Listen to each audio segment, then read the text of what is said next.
Так, друзья мои, доброе утро. Суббота сегодня, 7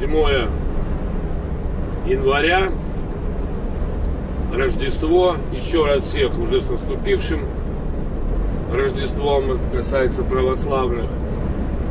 Мы уже, ребята, едем по Бельгии. Заехал сейчас на границу, открыл страну. По поводу заправок, я считаю все-таки, что я правильно сделал, что там остановился. Были места. И тоже машина, наверное, 10 стартанула сегодня. А почему правильно? Потому что, ребята, вот специально поехал и посмотрел на стоянки, да, которые по дороге на границу и на границе. Первое, маленький лесной паркинг, где-то, наверное, на 6 машин. Ну и то, я так понимаю, машины стоят уже на местах легковых. Она полная была. Да, ну и в баню такую. Там ничего нет, никаких удобств вообще. Ни туалета, ничего. Вторая. Не знаю, она была закрыта. По какой причине? Там стояла куча бусов этих полицейских. Ну типа баги или не баги. Стояла машина какая-то аварийная, там что-то они убирали. Я так и не понял. Там, наверное, может быть, что-то произошло.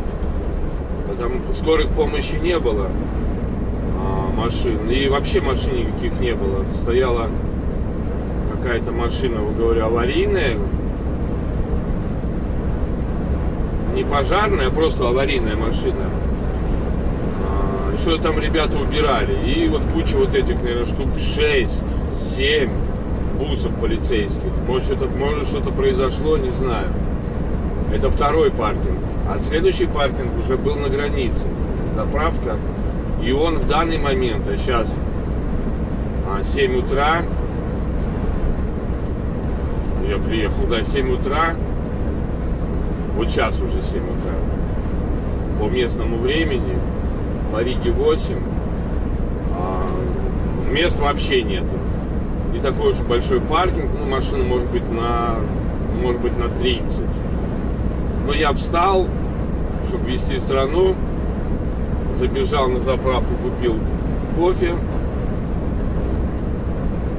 Ну, не попить, а вообще кофе пачку купил там за 3 евро, по-моему.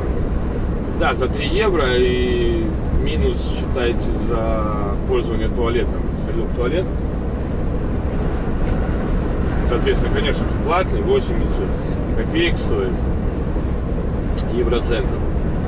Вот, то есть я считаю, что я сделал правильный выбор, что там остановился, иначе бы я уже бы нервничал. А следующий паркинг отсюда уже идет 8, 14, 19, 23 километра.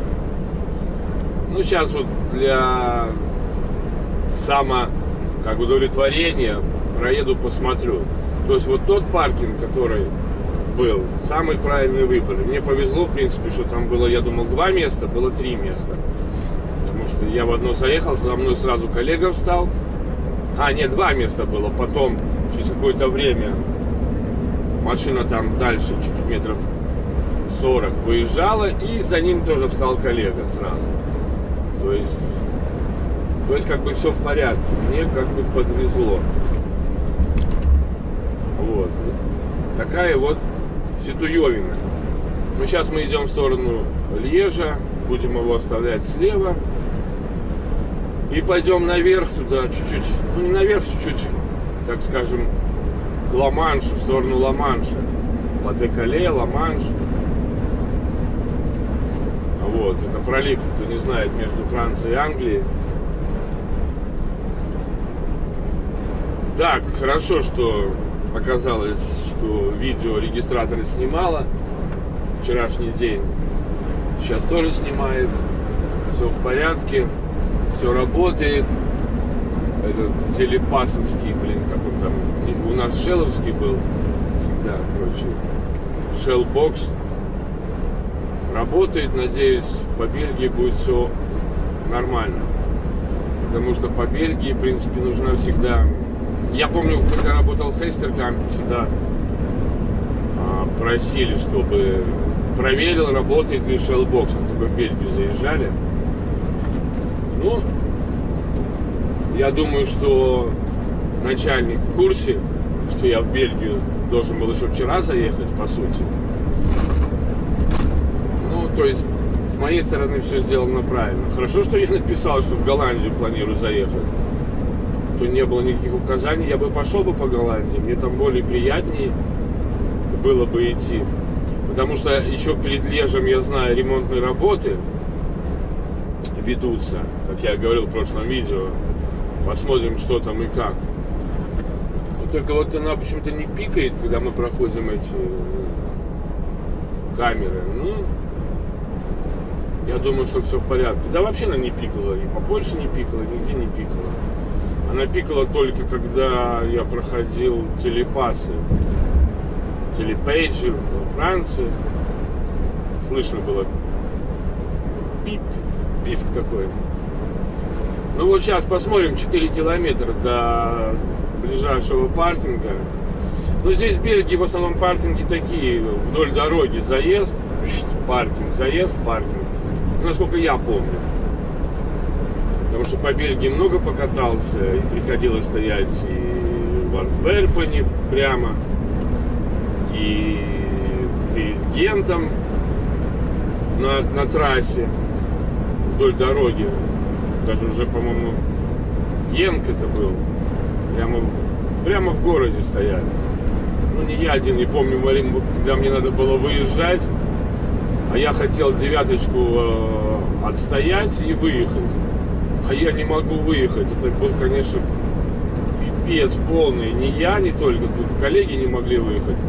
Потому что пока готовился к выезду, дорога встала. Причем встала, почти на час. Жалко, когда я не сфотографировал, фикс не отправил, потому что когда уже поехал, пришло письмо, а ты же говорил, что 9 часов отдохнешь и поедешь. Я-то отдохнул 9 часов, но поехать-то я не мог, к сожалению. Не я один.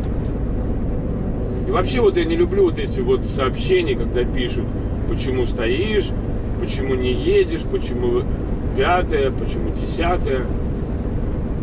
Какая-то ерундистика, Ну водитель-то лучше знает причину, почему он стоит. Что по каждой, моменту, что ты стоишь, нужно, отчет давать. У меня такое редко бывало. Вот на фиксе, например, вот этот момент был. И один момент на погрузке было, что там типа. Почему долго тебя грузят? Почему долго меня грузят? Почему мне вопрос? Там договоренность, если больше часа ничего не делают, или даже, я уже забыл, или даже больше 2 часов ничего не делают, тогда сообщаешь.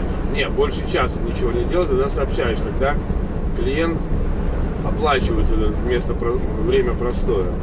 Но когда тебя грузят, что я могу делать, если меня так грузят? Мне что там, с плеткой стоять, руководить? Ну вот 240 метров, слева полупустой паркинг, справа, как я и говорил, справа паркинг такой вдоль дороги, хотя слева такой более с елочкой, а справа нет елочки, вдоль дороги стоят, хотя бы 2 полосы. Ну, уже утро, да, такой тоже пустой. Машин, наверное, тут на 20 с правой стороны, из них, наверное, 10 стоит.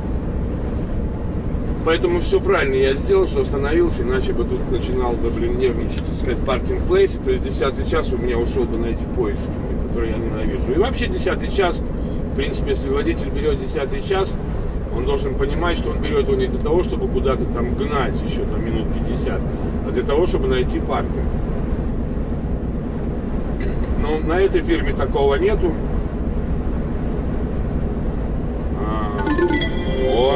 Сори. Ну вот и коллега отзвонил. Тоже идет на Сан-Мало. Где он там до Каунаса доехал вчера. И что там? Встал на ночь. Нормальная погода, сегодня проснулся, говорит, снега немерено, блин. И, короче, идет там 50 километров в час. И вышел на трассу этот, который посыпает. Соль там что-нибудь, абсорбент посыпает, короче, ползет еле-еле. Но у него, походу, две выгрузки. Одна туда же, куда я иду, вторая, наверное, где-нибудь рядом. Как-то вот так. Так, на что я там остановился? Я не помню. Ну вот, еще 1,1 километр следующий паркинг с заправкой. Или там просто заправка.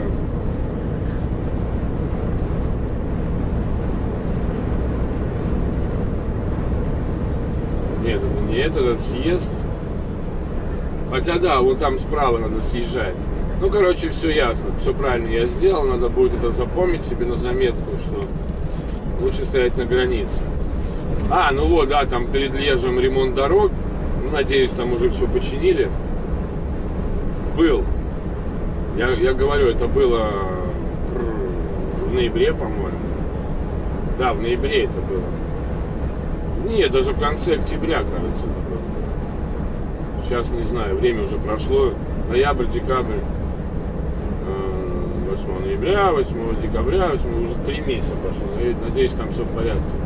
Хотя по координатам, карте, вернее, скриншот он мне прислал, там что-то там еще происходит. Ну, блин, я тогда в Леж заехал. Ну, я не один тогда такой, блин. Там по таким улицам ехали. Мама, не горюй, блин. Помимо того, что там ремонты, еще и в городе ремонты. По этим мостам, когда там, по-моему, 16 тонн максимум, блин. Мы, блин, со своими 40. Еще один там, блин, бельгиец, я помню, мы когда уже выезжали, несется там. Всем, блин, что-то мигает, никто понять не может, что он хочет. А ему якобы, блин, мы типа медленно ползем, блин, оказалось. Какой-то идиот, блин, на этом самом, на какой автомобилевозе, блин, как сейчас помню. Кадр, конечно, блин. Вот таких коллег я не понимаю, блин. В городе мигать, блин, что-то, блин. Там, я помню, выходили, он с моста шел, а мы выходили направо. Взять его, одним словом. Ну вот, километр 100. Но тут уже побольше должна быть заправка, по сути, типа с шелкой.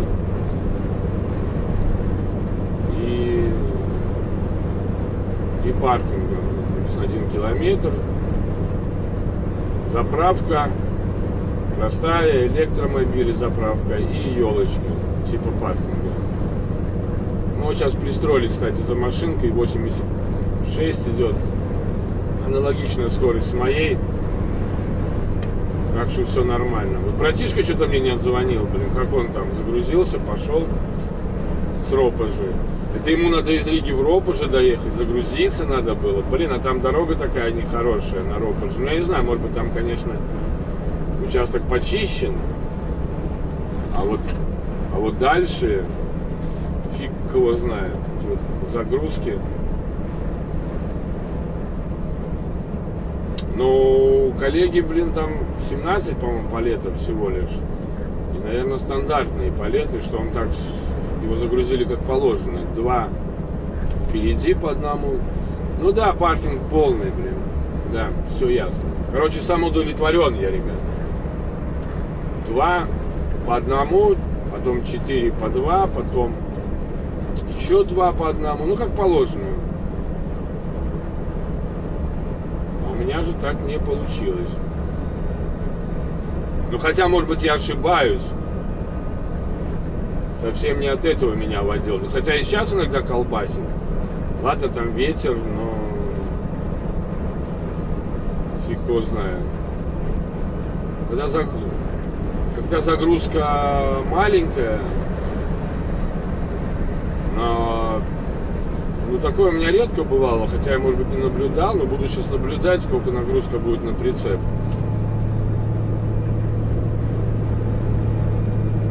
так нормально. Может, говорю, я по своей неопытности что-то не до конца понимаю.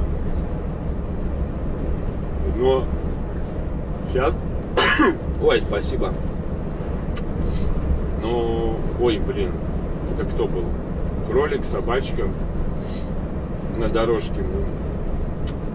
Но у меня такое ощущение, что именно из-за этого. Братишка говорит, может быть, тебе новые колеса поставили? Да нет, вроде не ставили мне новые колеса. Не было такого указания. Не видел я там в бумагах по сервису. Посмотрел, нет, старые колеса. Так, через 2 километра влево буду ходить. Ну ладно, темнота. Не особо интересно, наверное, смотреть. Хотя слушать, возможно, кому-то интересно. Кстати, ребята, блин, хочу поздравить и вас, и себя. Вчера вечером обнаружилось, что у меня уже переступил порог 1000 подписчиков. Спасибо вам всем, кто подписан, кто заходит, кто делает просмотры. Я понимаю, что, наверное, тяжеловато все видео смотреть, потому что по 50 минут, ну не могу я делать 20-минутное видео, как-то неинтересно. Я могу делать, когда у меня получится, каждый день будет состоять из 3 видосов.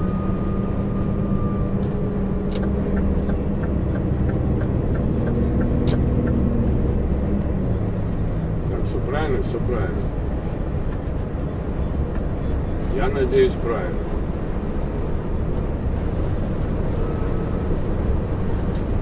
Идем. Это на Брюссель.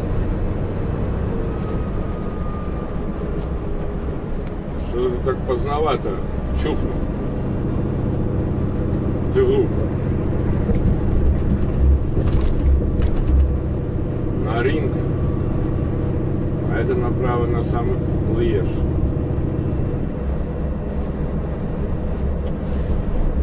Вот.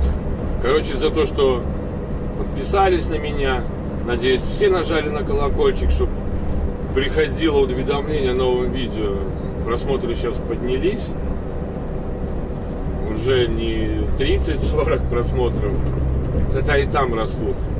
Ну, кому интересно, тот смотрит все видео. Кому не интересно, конечно, смотрит 3 минуты максимум. И, чудак, херню несет, извините за выражение. Ну, каждому свое. Я еще раз повторю, я не показываю как, не учу никого, я рассказываю о том, с чем я сталкиваюсь, почему сталкиваюсь и что потом происходит, как решаю свои проблемы, которые мне рисует дорога. Все просто. И уже какая-то привычка вошла, сам с собой разговариваю на камеру. Ну и надеюсь, кому-то интересно слушать.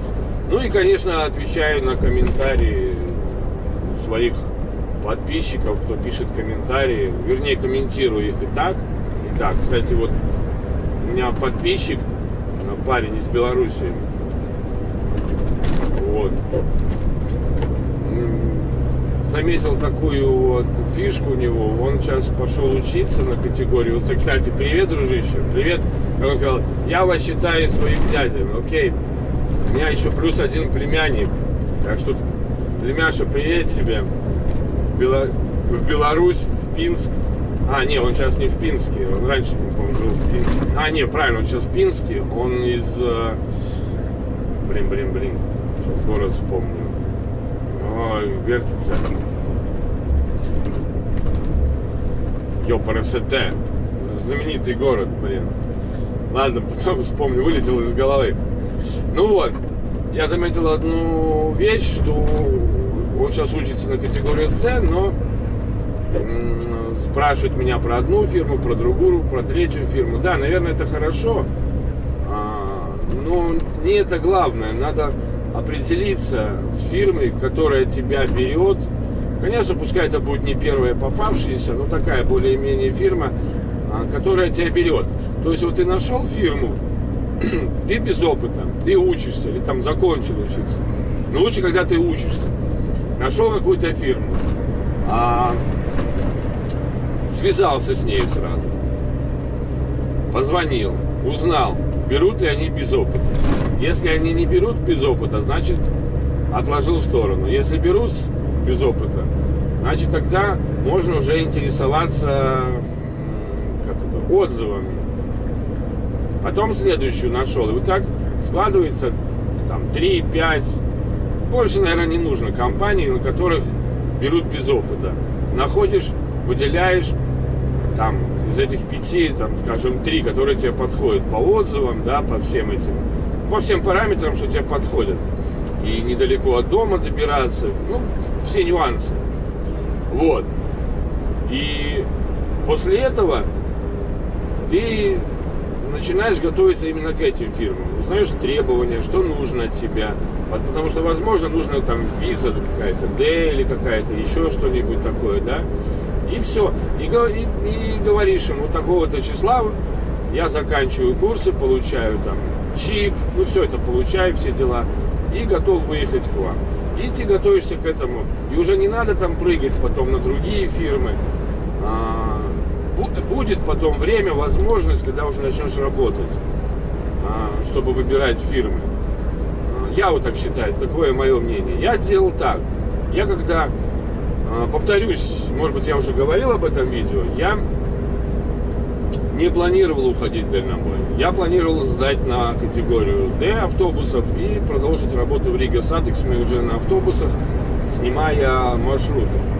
Реально, совершенно. Но поскольку там получилась такая фигня, что мне запретили снимать видео, как бы. Сначала запретили, а потом, блин, интересно, да, сказали, что можешь снимать, только надо на государственном языке. Да пошли вы нафиг, блин. Вы еще будете мне указывать, на каком языке и что снимать. Вы мне что, за это деньги платите? Ну ладно, это так. Вот. И тогда, а я уже учился на категорию С, хотя еще на тот момент я не сдал экзамен из этой пандемии, были отменены там экзамены, вождения даже были отменены, учебная езда. Вот. И тогда я нарвался на канал Павла Короля. И начал, и мне как-то заинтересовало, хотя я скажу честно, я когда водил троллейбус, я говорил еще жене, блин, ой, нафиг дальнобой, никогда эти фуры возить, как там, блин, ездить, как там парковаться задом, блин, ну и нафиг, блин. Вот. Но нарвался, короче, на этот канал. И начал смотреть, мне очень понравился. Паша, если ты иногда смотришь меня, тебе скажу честно, блин, спасибо тебе, твоему каналу, потому что видео поставлено качественно, ну, видно, там, снимал реально нормальный чудак, который снимает видосы и редактирует их, да, там, делает их, ну, реально качественный контент. Ну, скажу так, что, наверное, немножко постановочное видео, потому что это мое мнение. Ну ладно, суть-то не в этом, суть в том, что я заинтересовался и начал другие смотреть видосы. Дом солнца, как сейчас помню, серый дальнобой, потом школа дальнобоя, ну, от которой некоторых каналов я уже отписался.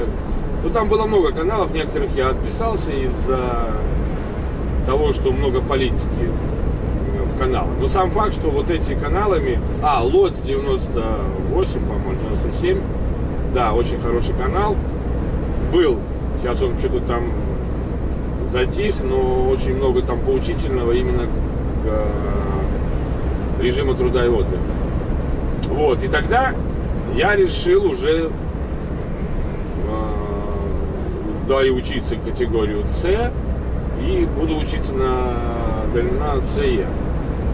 И вот, и тогда я связался, открыл СС, позвонил своим друзьям, меня без проблем сказали устроить на Скандинавию, дали рекомендации, то есть все, 5-10, типа, когда закончишь, звони. Но я так наперед смотрел и залез в СС-ку, нашел Хейстеркамп, нашел Крейс и связался с ними. Ну и дальше по переписке, по заинтересованности их в отношении меня. Так, я надеюсь, я не уеду никуда в ненужном направлении. Я выбрал Хейстеркамп. И все, я стремился к этому, и когда я уже... Они постоянно, как я говорил, что мне звонили каждый раз, через 2 недели. Как, что, когда там, как экзамены, так, когда это, когда то. Ну и в итоге я ушел в Христовкан. Вот так я сделал. То есть я выбрал, и я потом уже не прыгал, не искал, где лучше, где что. Я знал, что меня там берут без опыта, меня берут в мои 55 без опыта. Условия нормальные, потому что мне особо тогда финансовый вопрос не интересовал. Деньги важные, но оно не на первом месте. Это даже до сих пор где-то.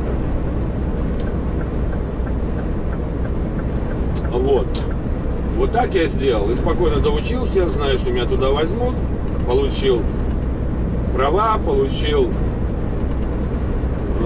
чип-карту и приехал к ним.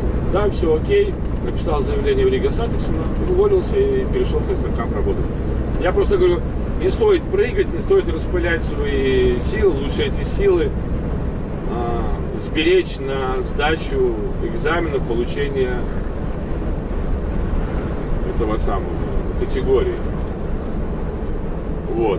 Дальше сегодня прочитал этот самый отзыв про сервис, что типа надо бумагу писать, да. Да, согласен, только это надо не мне писать, наверное, бумагу, а писать это начальнику. Я просто рассказал своему начальнику, что я поражен отношением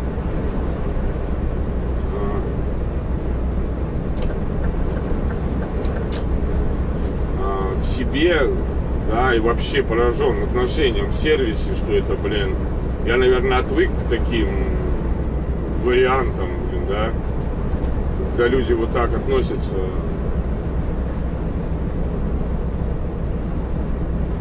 Так, 42-я, все правильно. Просто конкретно я офигел, так скажем. Даже потому, блин, я реально даже в простом сервисе, простой замена масла, я помню, на Астрос приезжал и офигел. Тебе и кофе, и воды, что хотите, блин, подождите там время. Ну что так запахло кофе? Вроде у меня тут ничего нету кофе. Очень сильно кофе запахло в кабине. То есть они как бы заинтересованы в том, что клиент к ним вернется. А здесь такое отношение, вот честно, я просто был шокирован. Ну и там, что ж так кофе пахнет? Шокирован таким отношением, но еще там пару историй узнал. Я еще все истории не рассказал, и мне еще мои коллеги рассказали истории. Короче, блин, оборзели они там конкретно, блин. Типа дилерский центр один в Латвии, знаете, наверное, поэтому, наверное, расслабляются ребята. И, конечно, писать там надо не их начальство, а писать надо на этим самым, блин, Швецию, блин, или где там, потому что такое отношение. Короче, маленький сервис дилерский в Германии сравнить с этим сервисом просто, блин, день и ночь. Ну ладно, едем дальше.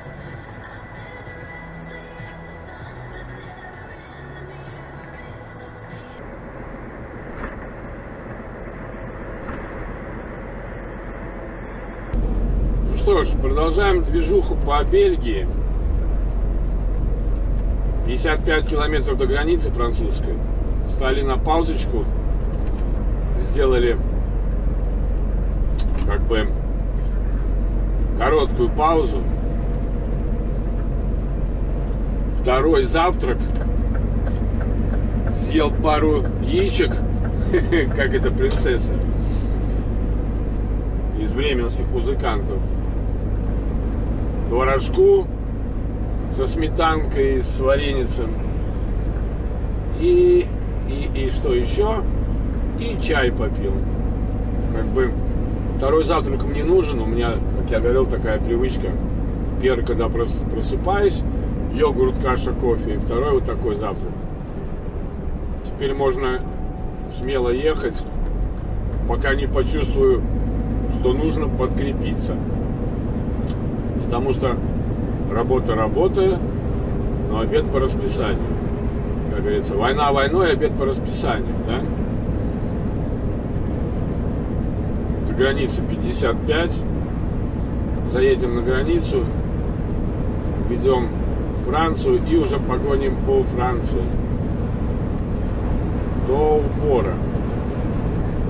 Показывает 606 километров.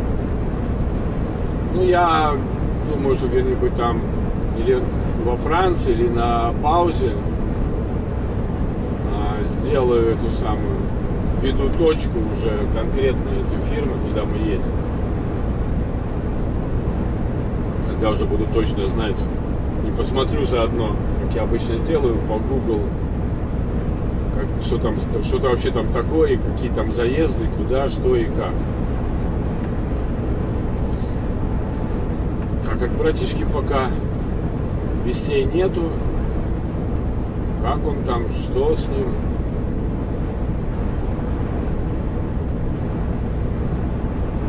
Вот радары, каждый радар проезжаю, смотрю на спидометр, вроде по правилам еду. Ну и каждый раз боюсь, что такое ощущение, что может щелкнуть, знаете. Бывали случаи такие, едешь, что-то как бы щелкает, ты не поймешь, тебя, не тебя, но этого не приходило у меня. Штрафов никаких. А есть радары такие предупреждающие, а есть такие, как похожи на радары, но это они не радары, а просто так мерцают там раз в минуту, а бывает и чаще мерцают. Типа предупреждают, что не забывайте про скорость. В Дании таких часто много радаров. Не радары, а такие, как бы заезжаешь в город, стоит такая, мерцает, что не забывай, дружище, у тебя, должна быть скорость такая. Не важно, с какой ты скоростью едешь, просто он мерцает. Вот въезд в город и такой тинкш. А есть такие, как часто встречаются, табло, да, которые показывают твою скорость. В населенных пунктах обычно они. Или смайлик просто. А бывает совмещенный смайлик и скорость. Едешь ты 51, но он такой не совсем грустный, но такой хмуренький. 50 едешь, нормально улыбается. Зеленого цвета. А когда ты быстро едешь, красный, такой грустный совсем смайлик, говорит, ну что ж ты, дружище, нарушаешь-то? Я тебя, конечно, не штрафую, но твоя скорость, 55. Так что по скорости это глупое мнение, что можно превышать там типа до 10. Это все зависит от страны, как откалиброваны радары. Потому что даже если на 1 километр ты превышаешь скорость, это уже нарушение. Редко где-то карают, но хотя, по-моему, в Эстонии там и в Италии, кажется, на 2 километра уже тебя могут оштрафовать. Но всегда надо помнить такую вещь, что если ты ехал с превышением скорости хотя бы на 1 километр и произошло ДТП, и не дай бог там пострадали люди, конечно, то будешь виноват, потому что ты нарушил скоростной режим. Ты не ехал 50, там, или 70, или 80, или 90. Ну какая скорость? Поэтому по большому счету, ребята, все мы дальнобойщики, когда едем 85, даже 83, мы нарушаем. Говорили, что во Франции тоже будут там что-то вводиться ограничения, радары калиброваться до 2 километров, по-моему. Как-то вот так, не знаю. Пока не видел, сколько ездил по Франции. Это еще в прошлом году говорили, сколько я ездил по Франции, не видел, чтобы там кого-то щелкали. Просто я вижу, например, машина идет, фура там 85, не щелкает. Ну, может быть, они не на всех радарах так вели, а может быть на мобильных. Не знаю. Видите, какая тут погодка, да? Весна. Разница, когда дождь идет, кажется, что осень. Солнышко светит, кажется, что весна. Да, наверное, когда снег выпадает у них тут, это, если он выпадает, блин, сейчас мне прямо в глаз левое зеркало, солнце, прямо в зеркало фигачит. Нету тут таких сеточек на окнах, чтобы закрывать это дело. Ладно, если только верхняя, так она еще и в нижней светит. И вот и не закроешь этой занавеской. Бывает там, если она такая верхнюю часть светит, тогда можно прикрыть. А так чисто в середине. Надо, наверное, очечки одевать. Чтобы, блин, голова не заболела от этого. Ну, пока дождика нету. Вчера под вечер пошел дождь. Кстати, начинал движуху, была температура 12 градусов. Сейчас 9.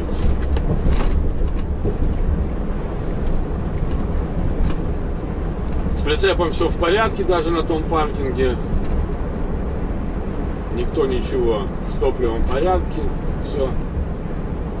А вот там, на втором паркинге, что я говорил, интересно, блин, как... Такое ощущение, что что-то там произошло нехорошее. Особо времени не было и желания разглядывать, но огорожен паркинг, этот мобильный знак стоит, что объезд, да, там типа с левой стороны, и заезд на паркинг закрыт. Куча полицейских и аварийных. Фиг его знает.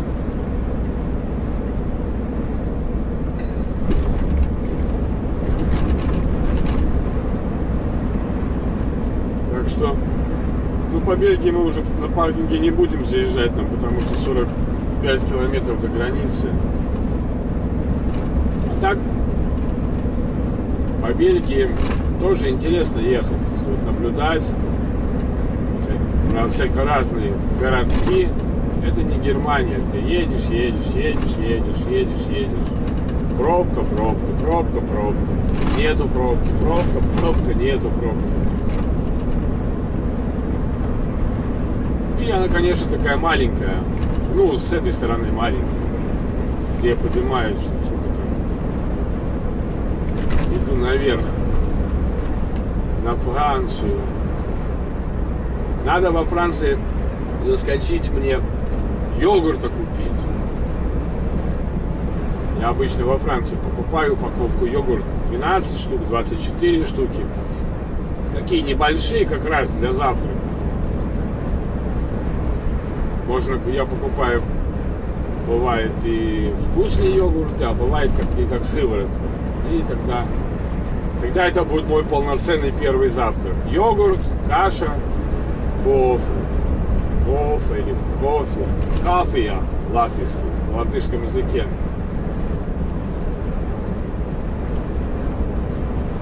Так, ну мы идем по пятнашке в сторону Монса. Не знаю, как коллега пойдет там. Он говорит, я сразу на Францию пойду, на Рейнс. Ну, не знаю. Мне кажется, это там типа угол. Я там вообще, говорю, поставил, я через Голландию шел. То есть так постепенно наверх поднимался. Была бы тогда у меня Голландия и Бельгия. То есть на Венло я шел. Ну, переиграли. Пошел на Льеж. Кстати, Льеж нормально прошел. А, я вспоминаю, мне тогда надо было на Люксембург идти через Льеж. Там была закрыта дорога. Потому что по этой дороге я не шел. Мне сюда не надо было. Немножко там надо было как бы справа оставлять, кажется. Надо было там вправо уходить, и вот там была закрыта дорога. Но это если я не путаю, конечно. Потому что тогда первый раз вообще через лес шел. Ну, мимо. Сейчас все чики-пуки, как я говорю, да? Ну, ладненько, ребятки. Едем в сторону французской границы.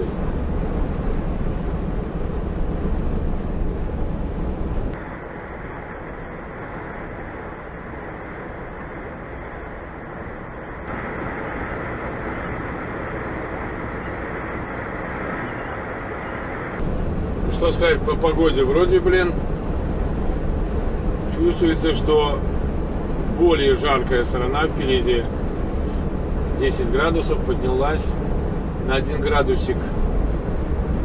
Ну, остается уже чуть больше километра до французской границы. Там заедем на паркинг. И не забудем ввести страну, открыть Францию. Там как раз паркинг на этом месте.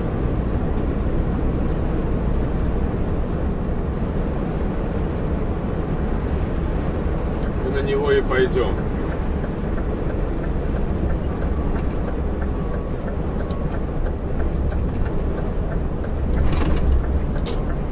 Как раз на границе. Там еще есть один чуть-чуть дальше.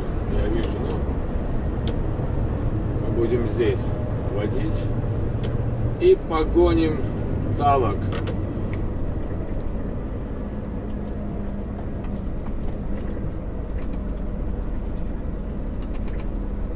Чтобы долго не стоять и коллегам дать ту же возможность.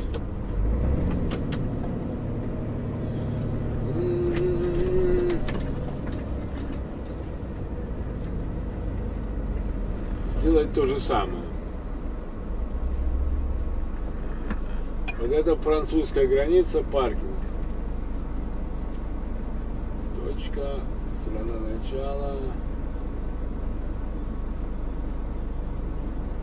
Это, кстати, Таха не предлагает страну сразу, когда ты подъезжаешь, как новый Таха.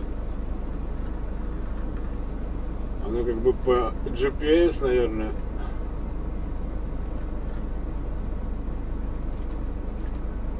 показывает, и только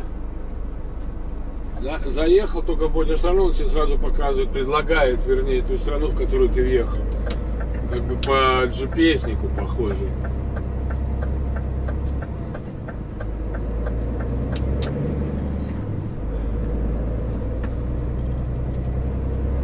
А этот нет, надо выбирать. Я только не понимаю, на ней вот выбираешь страну, зачем-то показывает эти самые варианты. Страны ЕС. Странно, блин. А, это, наверное, если какая-то новая страна войдет в ЕС. Тогда, что ли? Что это за знак? Только налево. Непонятный какой-то знак. А, если налево, то стоп. Не, ну знак похож, типа, только налево. Я, наверное, правильно выехал. Как и все выезжают. Странно. Или знак говорит, если только налево поворачиваешь, тогда надо остановиться, пропустить. Там невозможно налево повернуть. Ну, может быть, мотоциклисту, там, велосипедисту, легковой машине, может быть. Ну ладно, ребята, поздравляем, мы во Франции. 553 километра до точки.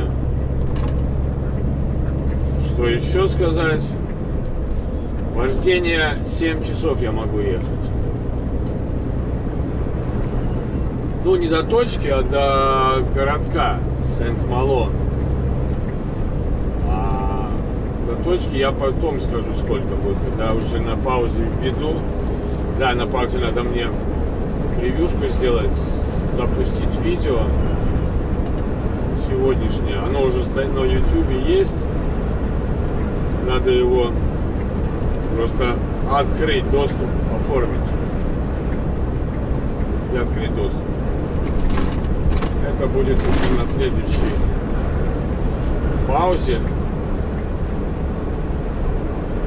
Ну, не на следующий паузу, когда я достаю паузу. Уже, типа, 30 минут достаточно. Оставшиеся.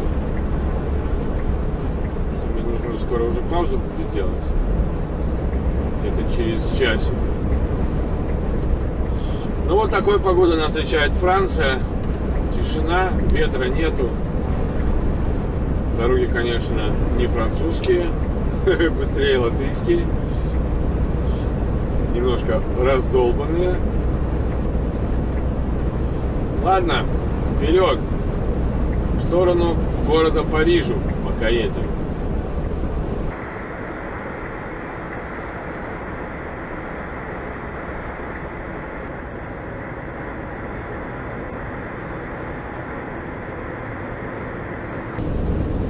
Франция. Во Франции сейчас 1:30, но видите, как сумрачно. Небо немножко затянулось. А вот сейчас 28 до паузы. Общее время 4:58. Я думал все проехать, что было общее время 4:30. Но, блин, там идут паркинги такие, которые надо съезжать в сторону, поэтому поеду сейчас на 2 часа. Но все равно я полностью десятку не отработаю, поэтому поеду сейчас прямо в паркинг, который на дороге, а не тот, который надо съезжать там на Шелке. Я уже посмотрел по карте, как я предполагал, что надо выехать в сторону, но не люблю я это делать. Кстати, сейчас Филипп Пейдж очередной у нас будем проходить. По мосту такому проехал, знаете, высокий мост, а бордюр вот такого плана, не больше, чем вот эти вот барьеры, не знаю, как это, вот эти бордюры. Офигеть, блин. А ветер какой сильный, ёхады. Я заехал, у него сразу начал колбасить машину. Передо мной вот идет коллега, и вот тоже как колбасить стало. Я офигел, блин. Можно так и улететь, куда не надо. Кстати, на телепейдже надо внимательно проезжать. Там вот здесь, по-моему, нету, а вот на прошлом я хотел влево уйти. А там оказалось, знак стоит 2 метра ширина. Поэтому нужно как бы аккуратно. Так, это у нас что? Почему они туда идут? Там тоже телепейдж. Дико странно как-то. Мне нужно через автоматическую вообще-то. Автоматическая там, но там как-то узковато, хоть и знака нет. Так, что-то этот...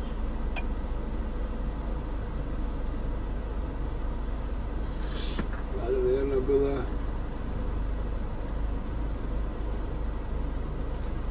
Не попал, как говорится.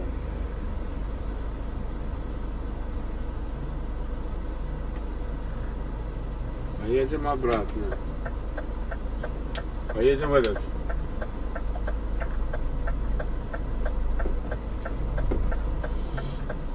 Ну что, задом мы умеем ехать, а вот туда надо ехать. Там автоматически, и будет все хорошо.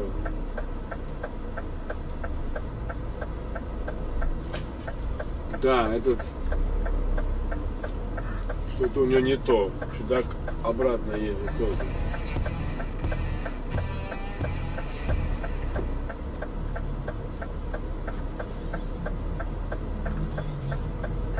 И только там, наверное, надо... Хотя я проехал. Попробуем через правый проехать.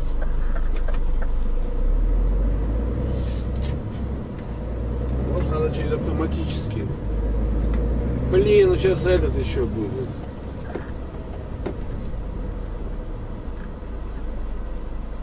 Ай.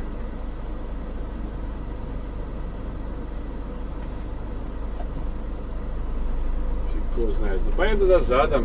Дальше, если надо будет здесь.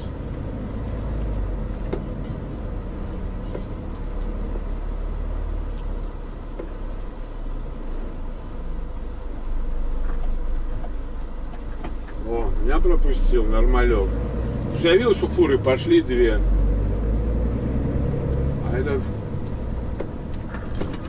тут паркинг. Понял? Где тут паркинг? Тут нету паркинга даже.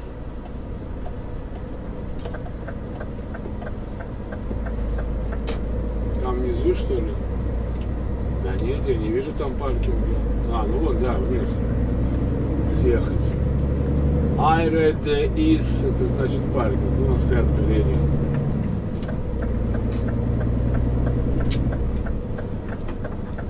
Там тоже какой-то... Там заправка просто. Вот, кстати, воды надо набрать будет здесь мне сейчас. То у меня с водой уже... Посмотри, что у меня там с водой. Во Франции нормальная вода. Но единственное, как я уже говорил, надо проверить, чтобы она была белая. Ой, прозрачная, а не белая. Что мы и сделаем.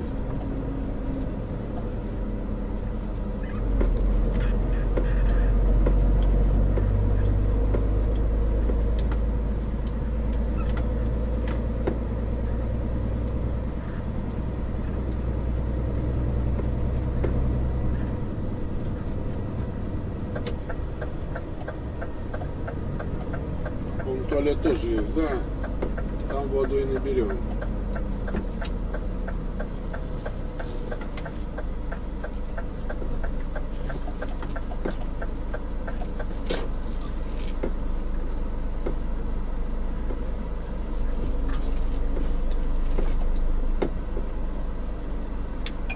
И чуть-чуть назад. Для коллег. Специально для коллег.